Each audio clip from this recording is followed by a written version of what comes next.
Bienvenido de nuevo. Hoy nos acompaña el profesor Jeffrey Sachs para hablar del proyecto del Gran Israel. Gracias por volver a estar con nosotros. Encantado de estar contigo, Glenn, como siempre. Bueno, hace poco publicaste un artículo sobre el futuro del llamado proyecto del Gran Israel, y pensé que un buen punto de partida sería quizá cómo se define este concepto y también cómo ha influido en la región en general.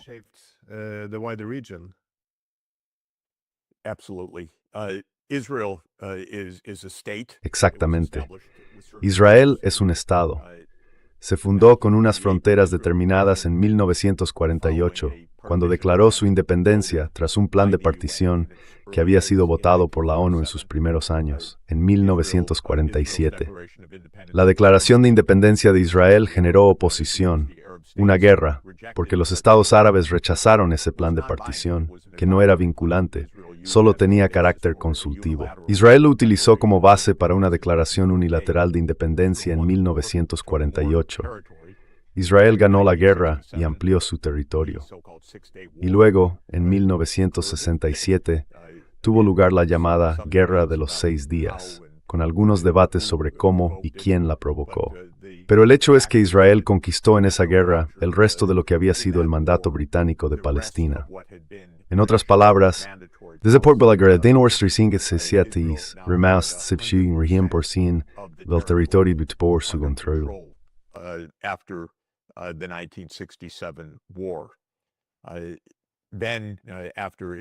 Después, cuando Israel y Egipto llegaron a un acuerdo, lo que había sido la península del Sinaí, también ocupada en 1967, fue devuelta a Egipto en un acuerdo de paz. Pero Israel, en la práctica, mantuvo el control sobre 3 zonas principales con grandes poblaciones árabes palestinas: Gaza, Cisjordania, es decir, el territorio palestino al oeste del río Jordán, y Jerusalén Este, donde se concentra una importante población árabe palestina. El llamado Proyecto del Gran Israel es un término que se usa para expresar el deseo de conservar todo ese territorio capturado durante la Guerra de los 6 días y oponerse a cualquier forma de Estado palestino. Y este proyecto, con distintos nombres, se remonta incluso a los inicios de lo que se llamó el primer hogar nacional judío, bajo la Declaración Balfour, cuando esta zona estaba bajo el mandato británico.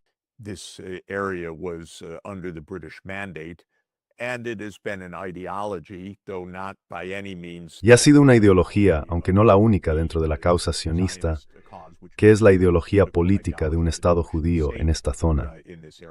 Ha estado presente desde 1917, desde que la Declaración Balfour abrió la posibilidad de un hogar nacional judío en lo que había sido Palestina otomana, y que después pasó a ser la Palestina bajo mandato británico, hasta que el Reino Unido renunció a su control buscando alguna solución posterior, algún tipo de partición.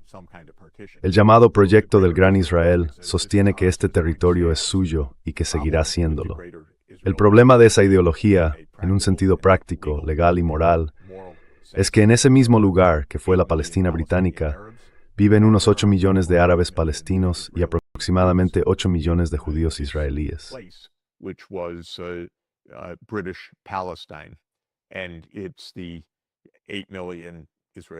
Y son los 8 millones de judíos israelíes, según la ideología del Gran Israel, quienes gobernarían sobre los 8 millones de árabes palestinos, o los expulsarían, o limpiarían étnicamente la región, o los matarían, algo que también está ocurriendo en cifras estremecedoras en la guerra de Israel en Gaza. Así que el actual gobierno, encabezado por Benjamin Netanyahu, es el más radical y extremista que Israel ha tenido jamás, y está comprometido con el proyecto del Gran Israel. Puedo añadir que en las versiones más amplias de esa idea, la ambición va incluso más allá de las fronteras del mandato británico, por 2 razones. La primera, porque los defensores del Gran Israel sostienen que es necesario que Israel controle territorio en Siria, como los altos del Golán, o territorio en el Líbano, por ejemplo, al sur del río Litani.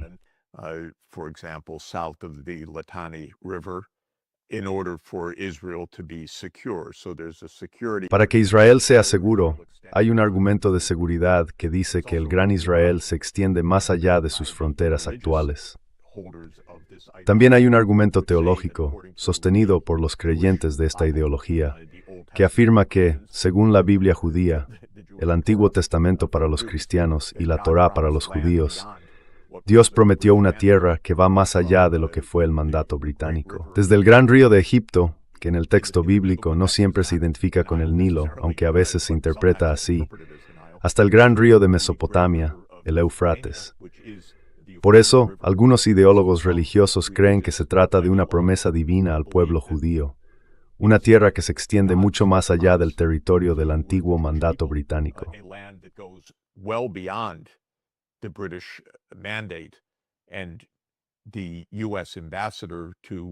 Y el embajador de Estados Unidos en Israel, Mike Huckabee, que es un cristiano evangélico fundamentalista, defiende la idea de que Israel puede tomar tierras desde Egipto hasta el Éufrates, porque, según él, esa es la promesa de Dios. En una entrevista muy conocida con Tucker Carlson hace unos meses, Huckabee dijo sin ningún reparo que sí, que lo que Israel pueda tomar le pertenece, porque así lo dice la promesa de Dios en el libro del Génesis. Es algo bastante sorprendente por muchísimas razones, prácticas, legales, morales, éticas y también teológicas, diría yo, porque los teólogos quedaron completamente escandalizados por lo que dijo Huckabee, tanto los judíos como los no judíos. En cualquier caso, lo que esto muestra es que para algunos, la idea del Gran Israel significa impunidad dentro de la región en su conjunto.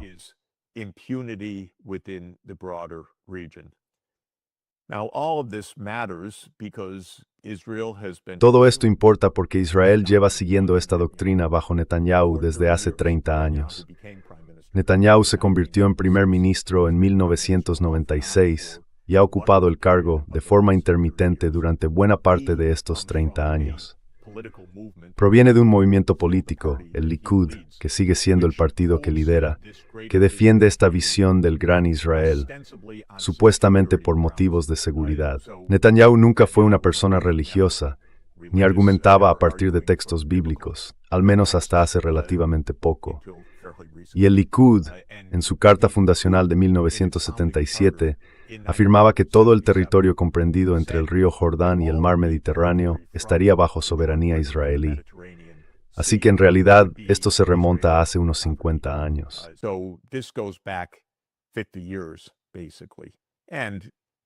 Y en la mente, en la ideología, incluso antes de la carta fundacional del Likud. Así que ha sido la misión de Netanyahu mantener la soberanía israelí sobre toda la Palestina del mandato. Pero en la coalición actual, y este es un rumbo que Israel sigue desde esa carta fundacional del Likud en 1977, el impulso religioso ha cobrado cada vez más importancia. Son fanáticos o extremistas religiosos. Defienden es feo decirlo, pero defienden una supremacía judía que como judío estadounidense me resulta completamente repulsiva, asquerosa y contraria a 2000 años de enseñanzas judías bajo el judaísmo rabínico. Estas personas no representan la historia del judaísmo.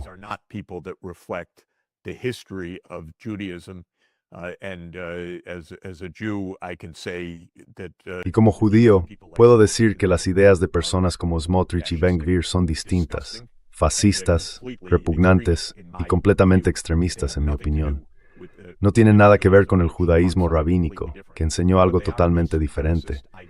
Pero lo que defienden es una idea supremacista, basada en cierto modo en esa interpretación de que Dios prometió Israel a su pueblo elegido y que por tanto tienen derecho a conquistar esa tierra, matando a tantas personas como sea necesario para lograrlo. Y además es una visión extremadamente, ¿cómo decirlo?, interesante pero muy tribal, según la cual las vidas que importan son las vidas judías y las vidas no judías no importan.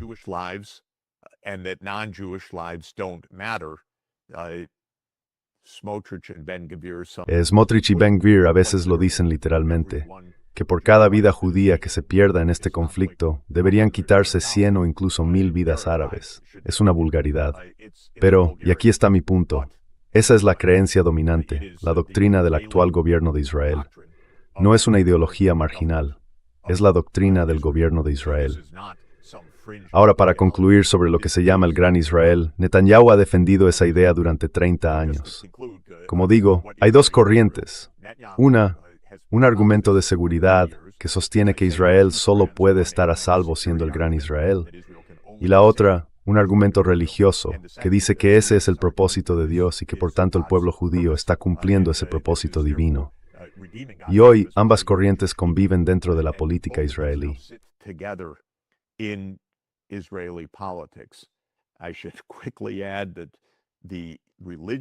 Debo añadir rápidamente que la visión religiosa cobró fuerza después de 1967, sobre todo con la llegada de cientos de miles de colonos ilegales desde Israel a los territorios ocupados palestinos. Son asentamientos ilegales porque no está permitido establecerse en un territorio ocupado que debe ser devuelto a la entidad política legítima, no a Israel, sino a una entidad palestina.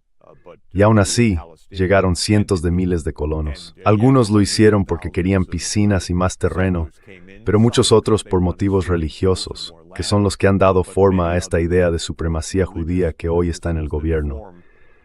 Esto se ha ido desarrollando durante décadas. Y un último punto, perdón por extenderme, pero el punto final es que cuando Netanyahu llegó al poder, contaba con un fuerte respaldo estadounidense y con asesores norteamericanos muy influyentes. Y la idea era la siguiente.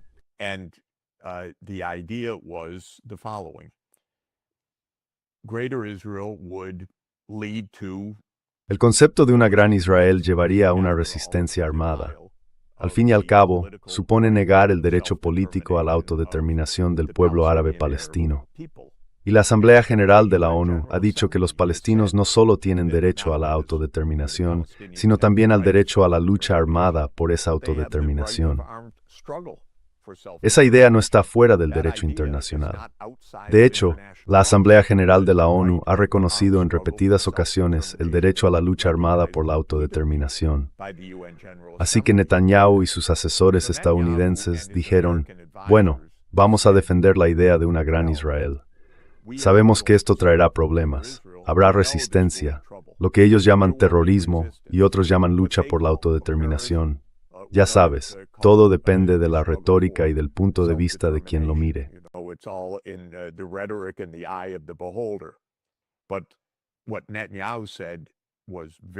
Pero lo que dijo Netanyahu fue muy pertinente y contó con el apoyo de los neoconservadores estadounidenses. Dijo que no se elimina lo que ellos llaman terrorismo y otros llamarían la lucha armada por la autodeterminación, combatiendo a esos militantes. Se les elimina derrocando a los gobiernos que apoyan a esos militantes. Así que no se trata de derrotar a Hamas como tal, ni a Hezbollah como tal. Hay que enfrentarse a los gobiernos que respaldan a esos grupos armados. Esa es su ideología. Y de nuevo, a mí me resulta repulsiva, porque la manera de afrontar una insurgencia armada es sentarse a negociar una solución política que reconozca los derechos de autodeterminación política del pueblo palestino.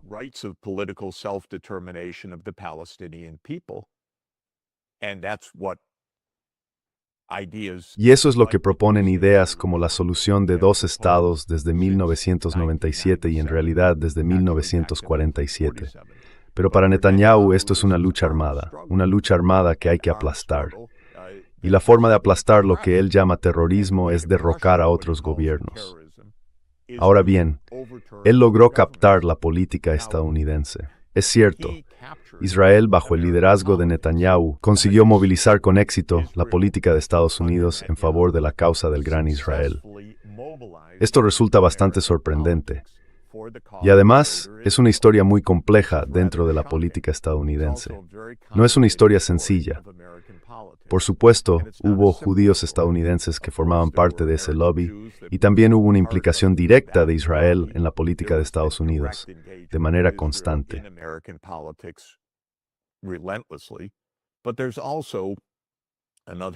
Pero también hay otro elemento complicado dentro de lo que podríamos llamar la cultura estadounidense, y son los cristianos evangélicos, como Huckabee. Representan a decenas de millones de votantes, muy concentrados en el Partido Republicano y en la base electoral de Trump. Ellos también dicen, según los términos bíblicos, que esa tierra pertenece a Israel. Pero ojo, no lo dicen porque amen a los judíos o porque amen a Israel. Lo dicen porque, según su lectura de la Biblia, la condición para la segunda venida de Jesucristo es que Israel controle esa tierra. Lo interpretan como una profecía, no como un regalo al pueblo judío. De hecho, según su interpretación bíblica basada en el libro del Apocalipsis, los judíos van a morir en la lucha final, o se van a convertir, o van a ser condenados en el juicio final.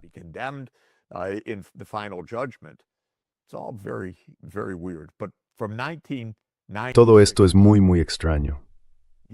Pero desde 1996, el gobierno estadounidense ha apoyado básicamente el llamado Proyecto del Gran Israel y ha estado en guerra de forma constante para respaldar las reclamaciones de Israel y derrocar a gobiernos que apoyaban los derechos palestinos. Irak es un caso clásico. La guerra de Estados Unidos en 2003 contra Saddam Hussein para derrocar al gobierno iraquí fue completamente un pretexto. Se basó en una propaganda absolutamente deliberada, que Estados Unidos tenía que invadir Irak después del 11 de septiembre para evitar que el país obtuviera o para desmantelar sus armas de destrucción masiva. Luego se demostró que no existían en absoluto. Y dijeron, oh, lo sentimos, pensábamos que existían. No, sabían perfectamente que no existían.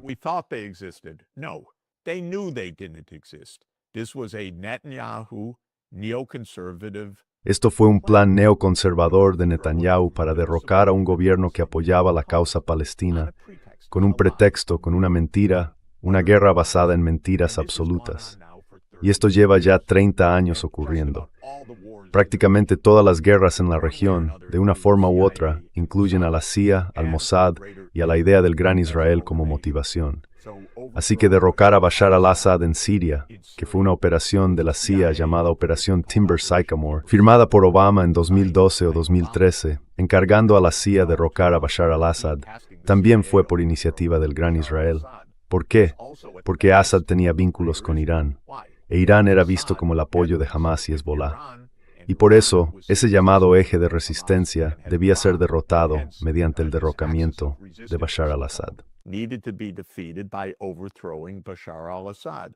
That turned out to be a 15-year bloody... Aquello acabó siendo una guerra sangrienta de 15 años, provocada por Estados Unidos, prolongada por Estados Unidos y negada por Estados Unidos, porque la llamaron la Guerra Civil Siria. Pero no tuvo nada de civil. Fue una guerra impulsada por la CIA y el Mossad para crear un gobierno que no apoyara al pueblo palestino. En fin, lo que quiero decir es que, desde 1996, Irán ha sido el principal objetivo de los defensores del llamado Gran Israel. Y cuando esta guerra actual comenzó, el 28 de febrero de 2026, cuando Israel y Estados Unidos atacaron a Irán en una guerra de agresión completamente no provocada, totalmente ilegal, absurda y fallida, cuando hicieron eso, Netanyahu publicó un mensaje diciendo, «Este es mi sueño de 40 años». Y al leerlo me quedé sorprendido porque yo siempre había dicho que era su sueño de 30 años, ya que no sabía cuál había sido su sueño durante los 10 años anteriores de convertirse en primer ministro. Because I didn't know what his dream was for the 10 years before he became prime minister, but this is his dream of 40 years. Well, pero este es su sueño de 40 años. Bueno, mi postura ha sido clara. Netanyahu, vete a casa. Llévate tu propio sueño lejos de Estados Unidos. Y para Estados Unidos la idea del Gran Israel no es un proyecto americano, no está en el interés de América, no es moralmente correcto, no tiene base teológica, no se ajusta al derecho internacional, es repugnante, es una guerra perpetua, y que Estados Unidos apoye esto es una vergüenza. Es por el poder de los lobbies, por gente que no piensa con claridad, por el dinero enorme en las campañas, por decenas de millones de votantes protestantes evangélicos que buscan el fin de los tiempos, y por muchas otras cosas extrañas. Vivo en un país un poco loco, capaz de hacer esto. Pero esta ha sido una guerra perpetua de 30 años por algo que no tiene ninguna justificación. Eso es lo que significa el Gran Israel.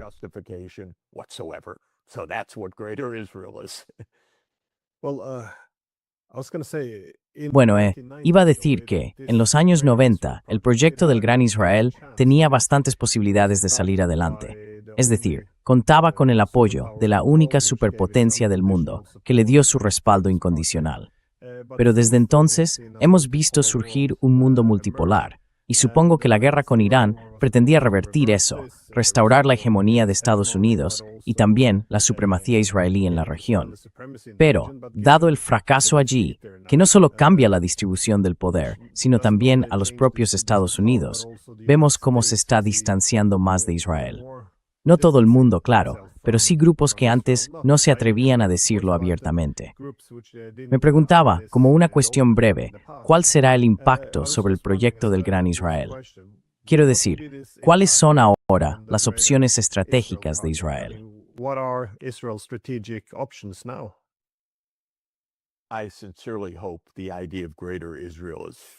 Sinceramente, espero que la idea del Gran Israel haya terminado. Punto. Esa es mi esperanza personal. Es una idea repugnante. Hay 8 millones de árabes palestinos y no hay absolutamente ninguna justificación para un genocidio, una limpieza étnica o un régimen de apartheid. Tiene que haber una solución. Y para mucha gente, y es algo bastante plausible y natural, debería existir un solo Estado, democrático y binacional. Hay muchos ejemplos de eso. Podría poner el caso de Bélgica, con los balones y los flamencos. No siempre se han llevado bien.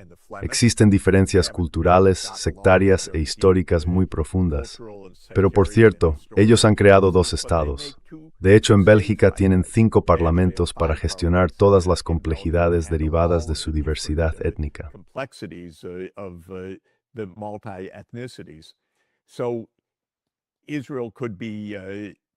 Así que Israel podría convertirse en un solo estado, un estado binacional, o en lo que ha sido la intención del derecho internacional y de la Asamblea General de la ONU, diría yo, desde 1947 y sobre todo después de 1967.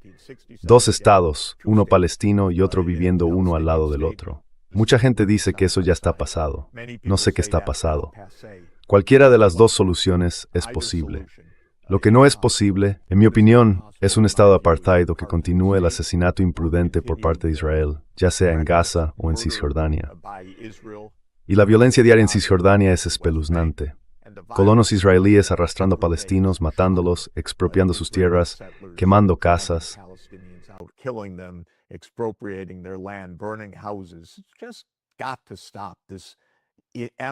Esto tiene que parar ya.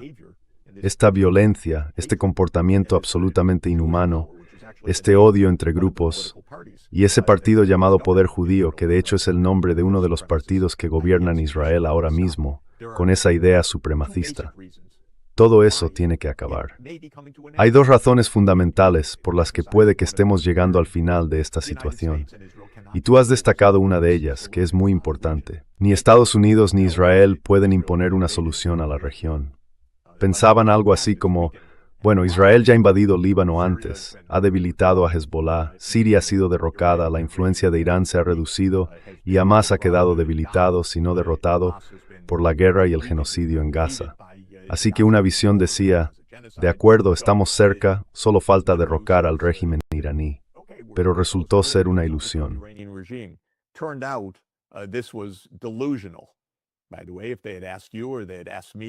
Por cierto, si nos hubieran preguntado a ti o a mí el 28 de febrero, les habríamos dicho que era una locura.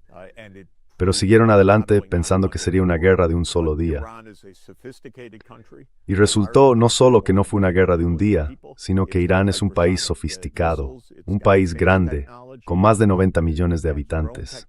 Tiene misiles hipersónicos, tecnología espacial, tecnología avanzada de drones, y tiene la capacidad de destruir buena parte de la región. Así que cuenta con una capacidad de disuasión que ya ha demostrado, y por eso existe este acuerdo tan frágil y todavía incipiente, porque Irán cerró los estrechos, demostró su poder militar disuasorio, y Estados Unidos no tenía una opción militar que pudiera evitar la destrucción del Golfo y de la economía mundial. Al final, Trump dijo, vale, lo dejamos aquí. Y de eso trata este acuerdo.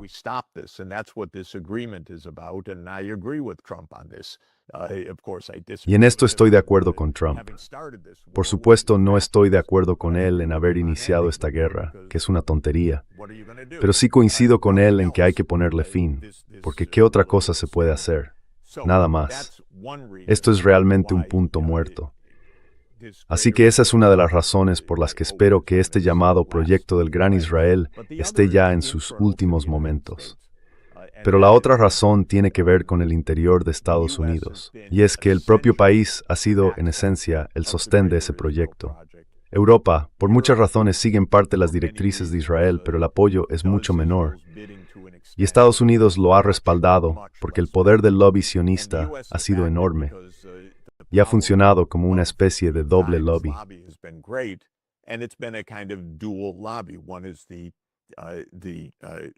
Por un lado están los judíos estadounidenses y su relación con los judíos israelíes en la promoción de esta causa, y por otro, los sionistas cristianos como Huckabee.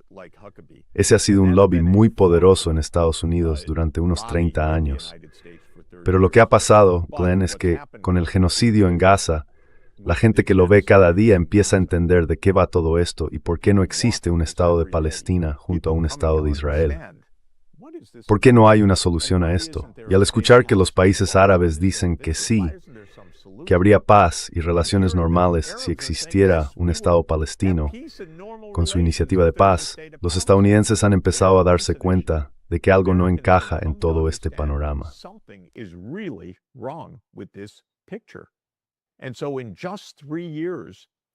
Así que en solo 3 años, la opinión pública estadounidense ha pasado de apoyar a Israel a apoyar al pueblo palestino. Y la imagen de Israel es ahora muy negativa. La actitud hacia la guerra en Irán es también profundamente negativa. A los estadounidenses les horrorizó esa guerra. La odiaban porque no servía para nada, era carísima y encareció el precio de la gasolina. Y además fue cruel. Mató a 160 niñas en su primer día porque Palantir no acertó con el objetivo. Vamos, por favor.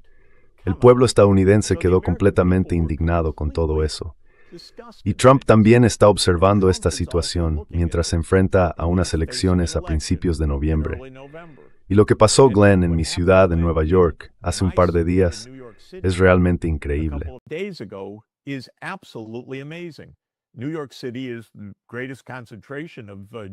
La ciudad de Nueva York es la mayor concentración de judíos estadounidenses. Es muy judía, no es una ciudad judía, pero tiene una población judía muy numerosa. Los votantes de Nueva York apoyaron a los candidatos contrarios al concepto del Gran Israel. Tuvimos unas primarias al Congreso con 2 candidatos judíos compitiendo entre sí. Uno era el congresista actual, que defendía la postura habitual de amamos a Israel, apoyamos lo que hace Israel. Y el otro, un concejal, decía, me presento contra Israel, contra el extremismo de Israel y contra mi rival que lo apoya. Así que cualquiera que diga que esto tiene que ver con el antisemitismo o con otra cosa, no tiene ni idea.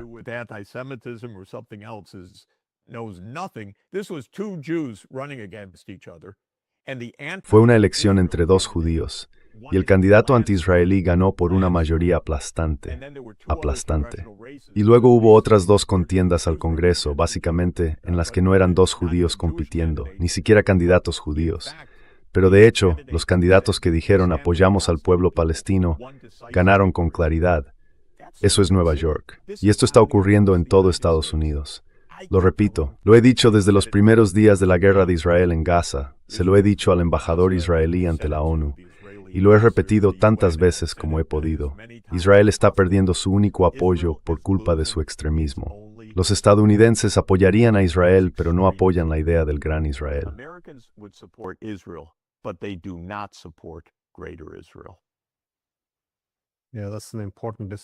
Sí, esa es una distinción importante. Bueno, quiero darte las gracias por dedicarme tu tiempo. Sé que tienes un día muy ocupado ahí en Turquía.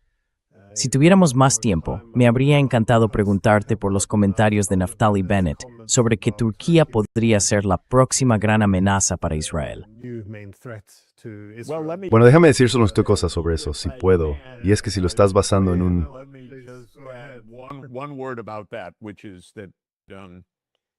un proyecto completamente inaceptable, inmoral e ilegal como el del Gran Israel, habrá oposición, y esa oposición no va a desaparecer. porque la propuesta que están planteando es, en el fondo, falsa.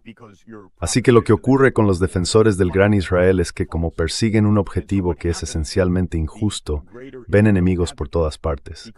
Y cuando Naftali Bennett dice, Turquía es la siguiente, bueno, ¿quién no lo sería? En realidad, lo que están diciendo es que esos defensores del Gran Israel se están volviendo contra Estados Unidos. Muy bien, pero Estados Unidos es el único apoyo que tiene Israel en todo esto.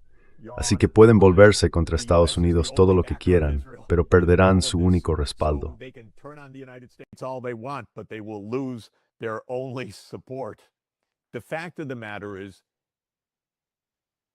La realidad es que esos políticos van a tener que replantearse qué es Israel. Si sigue siendo un Estado rebelde, como lo ha sido hasta ahora, no encontrará apoyo en ninguna parte. Israel estará en peligro fundamentalmente, no por culpa del resto del mundo, sino por su propio comportamiento fuera de control. Así que Naftali Bennett, presumiendo, ya sabes, como posible primer ministro otra vez de un país de 10 millones de personas, diciendo que van a enfrentarse a Turquía, un país de 90 millones, vamos por favor.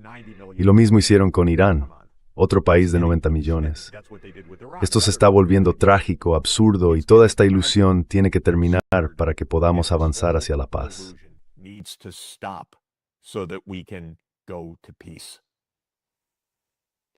Bueno, gracias, Jeff. Y nada, que tengas un gran día por allí. Genial, hablamos pronto, muchas gracias.